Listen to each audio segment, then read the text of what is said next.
কিন্তু নবী যখন ইন্তেকাল করছেন, পৃথিবীতে চলে যাচ্ছেন, নবীর 63 বছর বয়সে, সেই সময় মদিনার জমিনে ছিল 22 জন হাফেজ। কজন? 22 জন। তো নবী ইন্তেকাল করছেন আর মাত্র 22 জন হাফেজ বেঁচে আছে। আর তখন কিন্তু এই যেভাবে এখন মসজিদে কোরআন পাওয়া যায়, যায় না কি যায় না? আমাদের বাড়িতে বাড়িতে কোরআন আছে, মাদ্রাসায় কোরআন আছে, 300 টাকা 400 টাকা দিলে একটা কোরআন আপনাকে দিয়ে যাবে, যাবে না? কিন্তু তখন এইভাবে কোরআন একত্রে ছিল না। ওই যে বললাম, নবীর পাশে বসে বসে লিখতেন সাহাবা, যায়েদ ইবনে সাবিত আর অন্যান্য সাহাবারা। কোন একটা, তখন তো আর কাগজ ছিল না, কম্পিউটার ছিল না। এখন কিছু হলো কম্পিউটারে লোড করে দিলাম, কিছু হলো কাগজে লিখে প্রিন্ট আউট করে দিলাম, হয় কি হয় না? কিছু হলো একটা পিডিএফ বার করে নিলাম। তখন তো পিডিএফ নাই, কম্পিউটার নেই, ল্যাপটপ নাই, কোনো কাগজ নাই, কি করবে?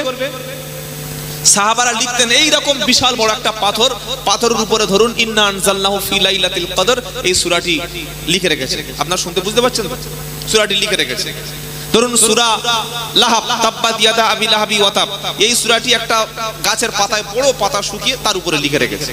ধরুন সূরা মাউন, আরাইতাল্লাযী ইউকাদ্দিবু বিদ্দিন, এই সূরাটি গাছের ছাল কেটে ছোট ছোট করে কেটে কেটে কেটে কেটে ওর গায়ে লিখে রেখেছে। যেমন তাজমহল, তাজমহলের গায়ে দেখবেন কোরআনের প্রায় অর্ধেকের বেশি অংশ তাজমহলের গায়ে লেখা আছে, বলুন সুবহানাল্লাহ। কুতুব মিনার, তার গায়ে কোরআনের আয়াত রয়েছে। বড় বড় মসজিদে কেটে কেটে পাথর কোরআন আয়াত লেখে না? ঠিক সাহাবারা ওইভাবে লিখে রাখতেন। কোরআন তখন এক জায়গায় হয়নি। নবী যখন ইন্তেকাল করলেন, তারপরে একটা যুদ্ধ হলো, ইয়ামামার যুদ্ধ। ইয়ামামা, এই ইয়ামামা যুদ্ধের পরে অনেক হাফেজ শহীদ হয়ে গেল, আর কয়েকজন মাত্র হাফেজ বেঁচে থাকলেন। মনে রাখবেন যে মাওলানা সাহেবের কাজ হলো কোরআনের ব্যাখ্যা করা, কোরআন থেকে আলোচনা করা। মাওলানা সাহেবের কিন্তু সিনার মধ্যে কোরআন মুখস্থ নাই।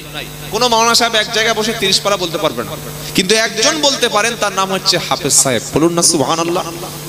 তিনি এক জায়গায় বসে 30 পারা কোরআন বলতে পারেন, তিনি হচ্ছেন হাফেজ। তো ওই রকম ব্যাপক পরিমাণে হাফেজ যখন শহীদ হয়ে গেল, নিহত হয়ে গেল, তখন হযরতে আবু বকর সিদ্দিক বিষয়টা ভাবলেন, হযরতে ওমর ফারুক ভাবলেন, উসমান গনি ভাবলেন। ভেবে আবু বকর সিদ্দিক প্রথমে ডাকলেন হযরতে ওমর ফারুককে, ডাকলেন, ওমর এদিকে এসো। বললে কি? বলে ইয়ামামা যুদ্ধে যেভাবে হাফেজ কোরআন শহীদ হয়ে যাচ্ছে, আর নবীর ইন্তেকালের সময় তো কোরআন এক জায়গায় করা হয়নি, আর মাত্র 22 জন হাফেজ, পরবর্তী নেক্সট যুদ্ধে যদি সবাই শহীদ হয়ে যায়, তাহলে কোরআনটা রক্ষা করা সম্ভব হবে না। এক কাজ করো, কোরআনটা এক জায়গায় করা হোক। ওমর ফারুক তো শুনে পা একদম ঠান্ডা হয়ে গেল, মানে পাথর যেন মাথার উপরে পাহাড় ভেঙে পড়ল। ওমর ফারুক বলছেন, ভাই আবু বকর, আপনি বলছেনটা কি? যে কাজ আল্লাহর নবী করে যায়নি, সে কাজটা আমরা করব কি করে? কি বলছি বুঝতে পারছেন না? যে কাজ বিশ্ব নবী সাল্লাল্লাহু আলাইহি ওয়াসাল্লাম করেননি, সেটা আমরা করব কিভাবে? বললেন উসমানকে ডাকো। উসমান গনিকে ডাকলেন, তিনি বললেন হ্যাঁ, প্রস্তাবটা খুব ভালো। খুব বোঝানো হলো, ওমর ফারুককে বোঝানো হলো। তো ওমর ফারুক বলল, নবী সাল্লাল্লাহু আলাইহি ওয়াসাল্লামের 24 ঘন্টা সাথী যিনি ছিলেন, কাতিবে ওহী লিখতেন, রাইটার, তার নাম হচ্ছে যায়েদ ইবনে সাবিত, এই যায়েদকে ডাকো। যায়েদ রাদিয়াল্লাহু তাআলা আনহু আসলেন। একটা করে আয়াত অংশ, গাছের ছাল ডাল বিভিন্ন পাতা, ওইগুলি নিয়ে সূরা বাকারার এই অংশটা লিখে রাখো, সূরা আল ইমরানের ওই অংশটা লিখে রাখো, সূরা নিসার ওই অংশটা লিখে রাখো।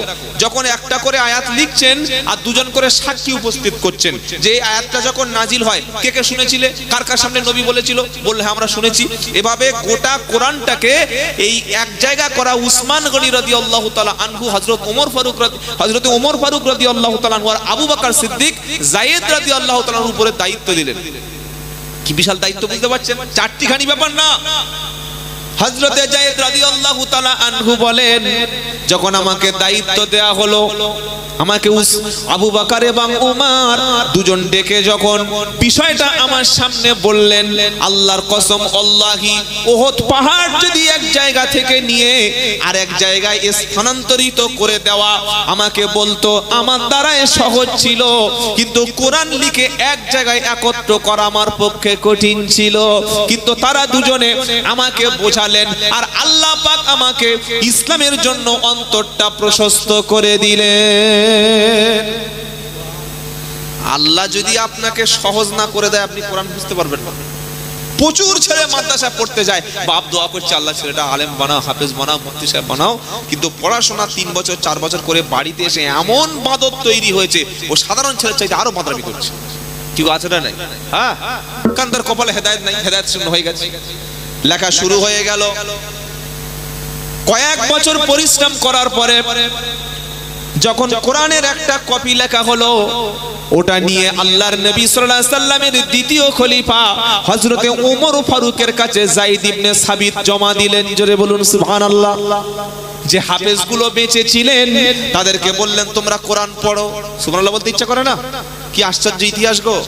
হ্যাঁ, যায়েদ ইবনে সাবিত এবং উমার বললেন তোমরা কোরআন পড়ো।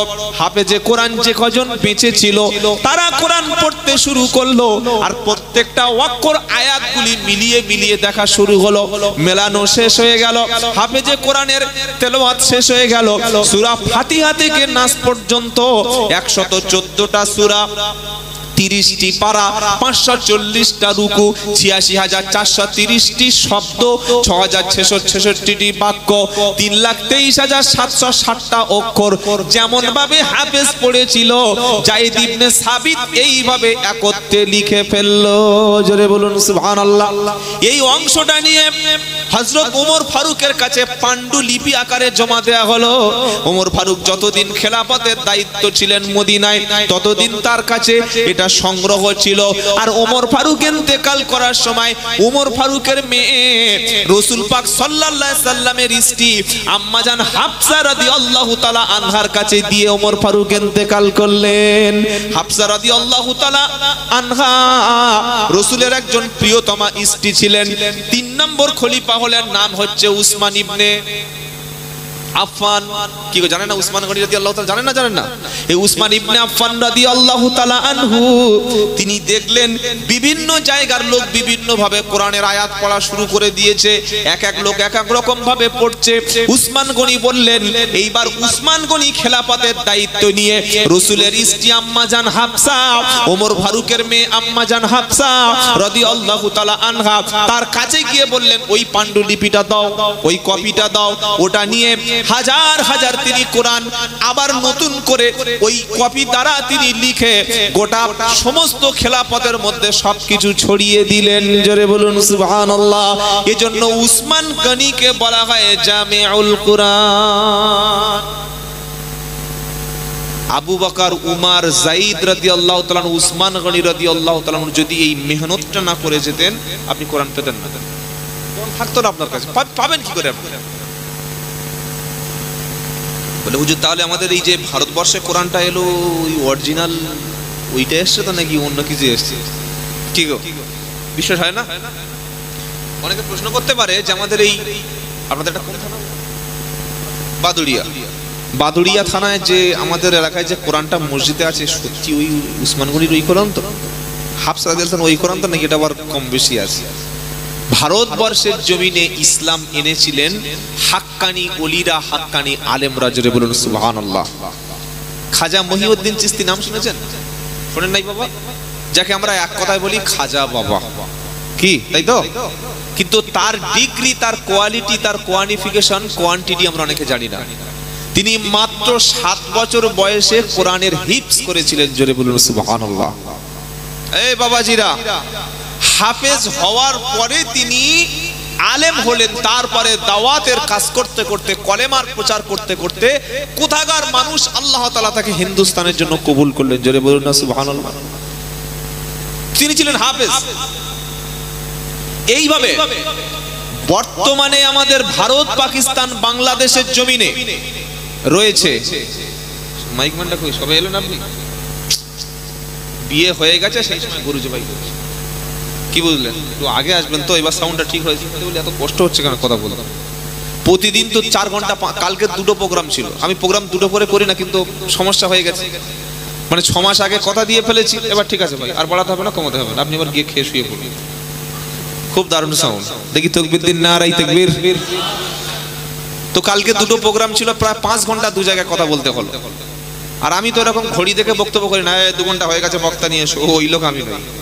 মানুষ যতক্ষণ শুনবে শোনাবো, অত একটাই করে প্রোগ্রাম, কোনো চাপ নেই।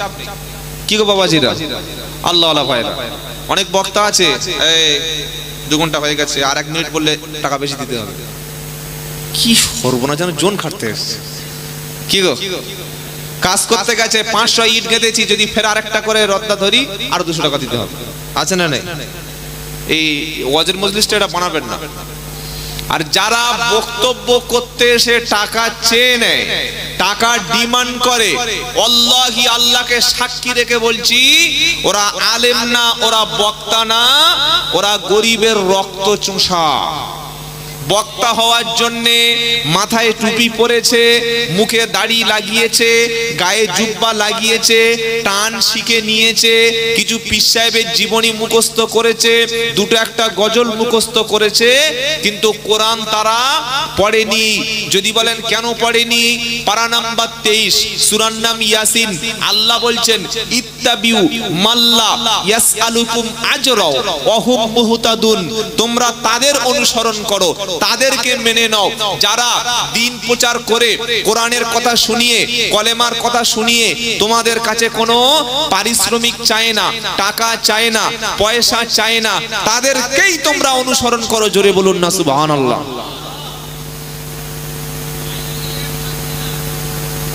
বুঝতে পারিস এই বাবাজিরা, আল্লাহর নবী সাল্লাল্লাহু আলাইহি ওয়াসাল্লাম এই কোরআনের প্রচার করার জন্য তায়েফে গিয়ে মার খেয়েছিলেন, সাহাবায়ে কেরামরা জীবন দিয়েছিলেন। ইমাম আজম আবু হানিফা জেলখানায় তার ইন্তেকাল হলো, শহীদ হলো। ইমাম মালিকের মারতে মারতে তার শরীর জীর্ণ শীর্ণ করে দিয়েছিলেন। ইমাম হাম্বল রহমতুল্লাহ দুটো হাত বেঁধে হাত দুটো ডিসকানেক্টেড হয়ে গিয়েছিল। সেই সাথে সাথে এই ভারতবর্ষের জমিনে খাজা মঈনুদ্দিন চিশতি রহমতুল্লাহ আলাইহি, নিজামউদ্দিন আউলিয়া রহমতুল্লাহ আলাইহি, বড় পীর আব্দুল কাদের জিলানী রহমতুল্লাহ আলাইহি বাগদাদে, হযরতে সুফি ফতেহ আলী আইসি হুজুর কলকাতায়, হযরতে আশরাফ আলী থানভী রহমতুল্লাহ আলাইহি উত্তরপ্রদেশের থানে। নাম শুনেন আশরাফ আলী থানভী রহমতুল্লাহ ওলি ছিলেন গো। কি গো? বসিরহাট আল্লামা রুহুল আমিন রহমতুল্লাহ বসিরহাটে, বাংলাদেশের শাহজালাল রহমতুল্লাহ আলাইহি, হাড়োয়ার গোরাচাঁদ রহমতুল্লাহ আলাইহি, এই সমস্ত আল্লাহর ওলিরা ওলামারা বক্তব্য করে মানুষকে ইসলাম শিক্ষা দিয়ে মোটামুটি 20-30 হাজার টাকা নিতেন। দাদা হুজুর তো, দাদা হুজুর রহমতুল্লাহ তো 10,000 টাকা তো ভিজিট ছিল নাকি? কি ছিলেন না? তো মেজো হুজুর অন্তত 20,000 টাকা ভিজিট তো ছিল। কি গো? মেজো হুজুর দাদা হুজুরের ইলিম আর বর্তমান যারা বাজারজাত বক্তা তাদের ইলিম এক করলে হবে? খাজা মঈনুদ্দিন চিশতি রহমতুল্লাহর মতো ইলিমওয়ালা, আমলওয়ালা, বসিরহাট আল্লামা রুহুল আমিন রহমতুল্লাহর মতো আমলদার, ইলিম এবং আমল এই দুটি যার আছে সেই হলো আলেম। প্রচুর বড় জ্ঞানের জাহাজ, জ্ঞানের সমুদ্র, কিন্তু তার মধ্যে ইখলাস নেই, মানে আল্লাহর জন্য কাজ করতে পারে না। এই আলেম লেখাপড়া শিখে কি লাভ আছে? কথা বুঝতে পেরেছেন? তো আমার কাছে প্রশ্ন হলো, দাদা হুজুর রহমতুল্লাহ কত ভিজিট ছিল? বসিরহাট রহমতুল্লাহ রুহুল আমিন রহমতুল্লাহ ক টাকা ভিজিট নিতেন? দাদা হুজুরের পরে বড় হুজুর, সেজো হুজুর, মেজো হুজুর, ছোট হুজুর ক টাকা ভিজিট নিতেন? নিতেন না। তাদের পরিশ্রমে, তাদের মেহনতে আমরা দিন এবং ইসলাম পেয়েছি। আমরা বক্তারা বাজারজাত করি, 20,000, 30,000, 40,000 টাকা নিজেকে বিক্রি করে দিই। আর সাধারণ মানুষ কি মনে করছে? সাধারণ মানুষ মনে করছে 30,000 টাকা নিচ্ছে মানে বড় বক্তা। এত বড় বক্তা না হলে 30,000 টাকা নেয়? কই আমাদের মুফতি সাহেব তো টাকা দেয় কোথায়? টাকা নিচ্ছে মানে নিশ্চয়ই বড় লোক হবে, বিশাল বড় আলেম হবে। এটাই হচ্ছে সবচেয়ে আপনার বোঝার ভুল। এটা মাথায় রেখে দেবেন। বড় অবাক লাগে, কষ্ট লাগে। আজ যখন ফিলিস্তিনে মুসলমানরা প্রতিদিন শহীদ হচ্ছে, যখন মুসলমানদের কাপড়ের কাপড় শেষ হয়ে গেছে ফিলিস্তিনে, গত এক সপ্তাহ বাজারে কোনো কাপড়ের কাপড় নাই, কম্বল, ব্ল্যাঙ্কেট, চাদর, প্লাস্টিক জড়িয়ে আমার কলেমার পড়া মুসলমান ভাইগুলিকে যখন দাফন করা হচ্ছে ফিলিস্তিনে, আর আমরা বক্তারা তখন টাকা নিয়ে দর কষাকষি করছি। আপনাদের এখানে গরু বিক্রি হয় কোন জায়গায়? কাটিয়াহাট, হঠাৎগঞ্জ। তো দেখবেন গরু যিনি বিক্রি করেন উনি প্রথমে একটা দাম বলেন যে ভাই আমার 20,000 টাকা, আবার একটা দালালও থাকে, থাকে কি থাকে না? গরু যে বিক্রি করে সে ডাইরেক্ট বিক্রি করে না, ও দালালের সঙ্গে চুক্তি করে দেয় আমার গরু 20,000, তুই যা পারবি বিক্রি করে 20,000 টাকা আমার হাতে দিলে হবে। কি বুঝলেন? এবার দালাল দেখলে একটা বোকা কাস্টমার পেয়ে গেছে, বোকা শোকা মুরগি টাইপের লোক, তার কাছ থেকে 25 দামটাম হয়ে গেল, কমিয়ে টমিয়ে 23-এ চলে আসলো। মালিক পেল 20, দালাল পেল 3। ঠিক জলসার মজলিসটা আমি বলতে পারি ঠিক এরকম হয়ে গেছে। বক্তার কন্টাক্ট করার জন্য আর একজন লোক থাকে, বক্তা ডাইরেক্ট ফোন ধরবেন না, ওই কন্টাক্ট ম্যান উনি বক্তার শিডিউলটা ঠিক করবে, আবার এই বক্তা কি খাবে, কোথায় গিয়ে ঘুমাবে, কতক্ষণ কথা বলবে সেটা ঠিক করে দেবে, আবার এটাও ঠিক করে দেবে এই বক্তার মঞ্চে অন্য বক্তা আসলে আমরা জলসায় যাই না। কি বলছি বুঝতে পারছেন না? হ্যাঁ, এই গত 17ই ডিসেম্বর, আমি নাম ধরে বলে দিচ্ছি, থানার নাম হলো বাগদা থানা, বনগাঁ। জায়গাটার নাম হচ্ছে, আমাকে একটু দেখতে হবে কেন বলছি কথাটা শুনুন। ওই ছেলেরা আমাকে প্রোগ্রামে দাওয়াত করেছে, প্রায় জায়গাটার নাম আমডোবা পাটকেল পোতা, আর আমি নাম বলবো না, ছেলেটার নাম লেখা আছে, সব নাম্বার টাম্বার সব লেখা আছে। ও দাওয়াত করেছে আমাকে সেই গত বছর প্রায় মার্চ মাসে, 2024-এর মার্চ, মানে কতদিন হয়ে গেছে বুঝতে পারছেন। জলসার দিন সকালে ফোন করছি, ভাই টাইম কটায় পৌঁছাবো, আর কটা থেকে আমার টাইম, বা কোন রাস্তাটা যেতে হবে বলুন। অনেকবার ফোন করলাম, ফোন তুললো না, আবার ফোন করলাম, করে বলছে হুজুর একটু পরে করছি। করলো, করার পরে বলছে হুজুর আমি শুনতে পাচ্ছি মাইকের আওয়াজ আসছে কানে, সকালে মাইক জলসা বাজে, বললে হুজুর আমাদের জলসায় আপনাকে একটু সমস্যা আছে। কেন? বললে আমাদের পীর সাহেবরা মানা করেছে। আমি আর পীর সাহেবের নামটা জিজ্ঞাসা করলাম না। সমস্যা? আমি কি খ্রিস্টান, না ইহুদি, না হিন্দু, না মুশরিক, না মুরতাদ, না কাফের, না ফাসেক, নাকি গালাগালি করি, নাকি গল্প করি, না কাউকে কি বলি? বলছে না আপনি ওই মুফতি সাহেবের পীর বলেছিলেন। কোথায় গন্ধটা বুঝতে পারছেন? মুফতি সাহেব কি বলেছিলাম? পীর। মুফতি আব্দুল কাইম সাহেবকে আমি একবার পীর বলেছিলাম। কি গো আপনারা পীর বলে মানেন না? কথা বলেন। একজন বয়স্ক সিনিয়র আলেম তাকে পীর বলতে সমস্যা কোথায়? তো ওনাদের পীর সাহেব যিনি ওই জলসায় আসবেন, যিনি যার দোয়াটা ওনাদের মানে খুব কবুল হবে, যিনি ওনারা মনে করলেন যে ওই পীর সাহেব দোয়া করলে একদম আমাদের একদম কারোর দরকার নেই, তো ওনাদের এই বিশ্বাস যে ওই পীর সাহেব বলে দিয়েছে আপনাকে জলসায় আসা যাবে না, আসলে পীর সাহেব আসবে না। কেন? একদম আমার ফোনে ঠিক কথাগুলো এইরকম বলছে না আপনি মুফতি আব্দুল কাইম সাহেবকে পীর সাহেব বলেছিলেন। তো পীর বললে সমস্যা আপনাদের, কি বলে না উনি ও আপনার মতো লোক চলবে না। বুঝতে পারছেন? বর্তমান যুগে পীরের নাম করে এমনও পীর আছে, আল্লাহর কসম করে বলছি, কোরআন শরীফ সামনে ফেলে দিলে কোরআন পড়তে পারবে না, কোরআনটাই পড়তে পারে না, তাকে বলছে পীর, তাকে বলছে আল্লামা। আল্লামা হিসাবে চিনতাম বসিরহাট আল্লামা রুহুল আমিন রহমতুল্লাহ, কত বড় আলেম ছিলেন। যিনি কোরআন পড়তে পারে না তিনি পীর হয় কি করে? যিনি কোরআন সহি করে জানেন না তিনি আলেম হয়, তিনি বক্তব্য করে কি করে? আজকের জলসার মঞ্চটা আমি একটু আগে বলেছি, জলসার মঞ্চটা পুরো ব্যবসায় পরিণত হয়ে গেছে। বক্তারা গরুর মতো 10,000, 20,000, 30,000 টাকায় কন্ট্যাক্ট করছে। 1,000 টাকা কম দেবেন, স্টেজে যেরকম আমি বড় বড় ভাষণ দিচ্ছি, আমি নামার পরে পুরো চরিত্রটাই পাল্টে যাবে। এই আলেমের দ্বারা কোনো কাজ হবে না, এই আলেমের দ্বারা কাজ হবে না, এই আলেমের দ্বারা ইসলাম টিকবে না, এই আলেমের দ্বারা দ্বীন ধ্বংস হবে। কোন আলেমের দ্বারা দ্বীন ধ্বংস হবে? যে আলেমের মধ্যে যখন দুনিয়াদারি চলে আসবে, টাকার লোভ চলে আসবে, নারীর প্রতি লোভ চলে আসবে। সুতরাং আমি এটা পরিষ্কার করে বলে দিতে চাচ্ছি, আপনারা উত্তর 24 পরগনার মানুষ, জ্ঞানীগুণী মানুষ, ভালো আলেম, হাক্কানি আলেম যারা আছে তাদের সোহবতে থাকবেন, জীবন পাল্টে যাবে। বলুন সুবহানাল্লাহ। সমস্যা কোন জায়গায় জানেন? আমাদের ভিতরে অন্ধত্ব রয়েছে, যে ওনার আব্বা পীর সাহেব ছিল তাহলে উনিও পীর সাহেব, এই যে একটা মানে প্রথা চলে আসছে, এটাই আমাদের মধ্যে অন্ধত্ব। নবী ওনার আব্বা ছিলেন তাহলে উনিও নবীর ছেলে মানে নবী হয়ে যাবে, এটা বলা যায় না।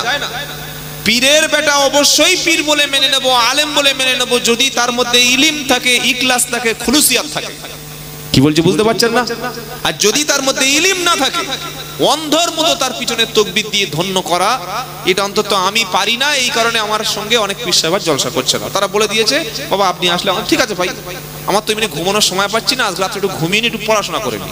পড়াশোনা করার খুব প্রয়োজন আছে, কি আছে না? নাই, বক্তব্য করতে গেলে পড়াশোনা করেই কথা বলতে হয়, তাহলে কানে হাত দিয়ে বাবা না ভাই সারা জীবন প্রথাগত বক্তব্য চলে আসছে, এগুলো পাল্টাতে হবে।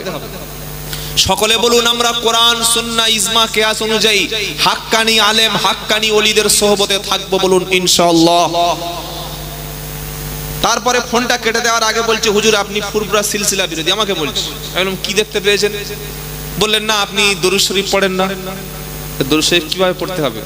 বলছে না, অন্যান্য বক্তা 2 ঘন্টা বক্তব্যের মধ্যে 20 বার দরুদ শরীফ পড়ে, আর 20 বার দরুদ শরীফ পড়তে গেলে 10টা গজল বলে। কি বলছি বুঝতে পারছেন না? আমি বললাম ভাই গজল 10টা বললে কেন, 15টা বলতে পারি, কিন্তু 10টা গজল বললে 5 10 50, ওখানে তো 1 ঘন্টা সময় চলে গেল।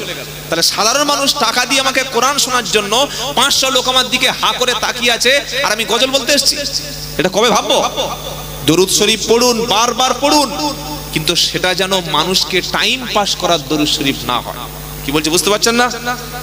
এইসব বাজে বাজে কথা বলা হলো, এইসব বলে বললাম ঠিক আছে ভাই, অসুবিধা নাই, আপনি আপনার পীর সাহেবদের দিয়ে বক্তব্য করে নিন, আমি গেলে যদি আপনাদের সমস্যা হয় তাহলে আপনি করুন। তবে মনে রাখবেন, যেদিন এসে গেছে ভারতবর্ষের মুসলমানদের সামনে কে পীরপন্থী, কে তবলিগপন্থী, কে বসিরহাটপন্থী, কে ফুরফুরাপন্থী, এইগুলো দেখা হবে না। মসজিদ, মাদ্রাসা, খানকা, ঈদগাহ, কবরস্থান, এটা কি ঈদগাহ? ঈদগাহ তো ঈদগাহ, মসজিদ, মাদ্রাসা, কবরস্থান, এগুলো সবগুলো হয় ওয়াকফ সম্পত্তির উপরে, দান করা সম্পত্তির উপরে। কোনো পার্সোনাল জায়গায় মসজিদ বা ঈদগাহ হয় না। আপনি ফুরফুরা করছেন, এখনো বসিরহাট ঝামেলা করছেন, উমুক পীর সাহেবকে গালাগালি করছেন, উমুক বক্তা আসলে উমুক বক্তাকে দাওয়াত যাওয়া যাবে না বলে আপনি ফোন কেটে দিচ্ছেন, কিন্তু আপনার মসজিদ, মাদ্রাসা, খানকা, ঈদগাহ, কবরস্থান, দলিলগুলো নিয়ে অটোমেটিক পার্লামেন্টে কিন্তু বিল চলে এসেছে, জানেন না? পার্লামেন্টে বিল চলে এসেছে। ওই বিলটার মধ্যে বলা আছে যত মসজিদ, মাদ্রাসা, খানকা, ঈদগাহ, কবরস্থান সব ওয়াকফ সম্পত্তিগুলো আমাদের মুসলমানদের ইচ্ছায় ব্যবহার হবে না। ওটা কেন্দ্রীয় সরকার বিল এনে পাশ করেই ডিস্ট্রিক্ট ম্যাজিস্ট্রেট ডিএম দ্বারা, জেলা শাসক দ্বারা আপনার মসজিদের নামাজ পড়তে দেবে, ডিস্ট্রিক্ট ম্যাজিস্ট্রেট দিয়ে আপনার ঈদে নামাজ পড়তে দেবে। আপনার বাপ মারা গেছে, ওই অফিস থেকে আপনাকে অনুমতি আনতে হবে। কোন অফিস? ডিএম, ডিস্ট্রিক্ট ম্যাজিস্ট্রেটের অফিস থেকে, যে আমার আব্বাকে আমি গোরস্থানে মাটি দিতে দেবো কিনা। যদি অনুমতি দেয় তবে আপনি জানাজার নামাজ পড়তে পারবেন, তা না হলে ঘরের কোণে পুঁতে রাখতে হবে। বলছি বুঝতে পারছেন না?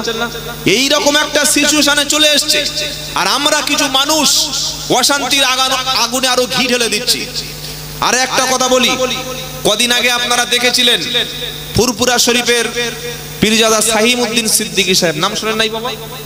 উনি এসেছিলেন জামিয়া রহমানিয়াতে। তো এটা আমি খবরটা সোশ্যাল মিডিয়া দেখলাম। এমনি সাইম সিদ্দিকীর সঙ্গে আমার অনেক আগে থেকে সম্পর্ক, না বাড়িতে যাতা আসা আছে, সম্পর্ক আগে থেকে ছিল। তো উনি এসেছেন, এসে সবকিছু ঘুরে গেলেন। আলহামদুলিল্লাহ আমরা দেখতে পেলাম যে একটা অনেক দিনের দ্বন্দ্ব, যেটা মুসলমানদের মধ্যে আলেমরা মিল হয়ে গেলে সাধারণ মানুষ মিলে যাবে। কি যাবে না? যাবে না। ভাই ভাই মিল হয়ে গেলে ভাইয়ের বউদের মধ্যে মিল হবে না? হবে না? কি বলছেন? হ্যাঁ। আর ভাই ভাই যতক্ষণ না মিল হবে, ভাই ভাইয়ের বউর মধ্যে মিল হবে? হবে না।